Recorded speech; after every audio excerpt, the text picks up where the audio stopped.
Welcome to Salem resale real estate. நம்ம சேனலுக்கு மொத வந்திருக்கோங்க.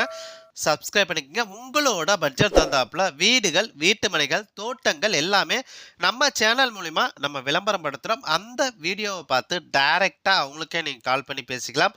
அது இல்லாமல் ஒரு சொத்தை வாங்குறோன்னா கண்டிப்பாக லீகலாக பர்ஃபெக்டாக செக் பண்ணிவிட்டு அந்த சொத்தை நீங்கள் வாங்கிக்கிங்க. ஒரு சூப்பரான பிளாட்டு விற்பனைக்கு வந்திருக்குங்க. சேலம் மாநகராட்சிக்குள்ளேயே சேலம் பொன்னம்மாப்பேட்டையிலேருந்து வலசூர் போகிற மெயின் ரோட்டில் அள்ளிக்குட்டை பஸ் ஸ்டாப்புக்கு ரொம்ப ரொம்ப நியரஸ்ட்டாக மெயின் ரோட்லேருந்து வெறும் 200 மீட்டர்லேயே இந்த ஒரு பிளாட்டு விற்பனைக்கு வந்திருக்குங்க. டோட்டலாக 1480 சரடிங்க. டோட்டல் ஸ்கொயர் ஃபீட் 1480 சரடிங்க. தெற்கு திசைங்க. பிளாட்டுக்கு முன்னாடி 15 அடி ரோடு வசதி இருக்குங்க. பிளாட்டுக்கு முன்னாடி 15 அடி ரோடு வசதி இருக்கு. ஒரு சதுரோட ரேட் எவ்வளோ தெரிஞ்சுக்கணும்னா டிஸ்பிளேல இருக்க அந்த நம்பருக்கு கால் பண்ணுங்க. கால் பண்ணிங்கன்னா அவங்களே இடத்த கூட்டிகிட்டு போய் காட்டுவாங்க. நன்றி, வணக்கங்க.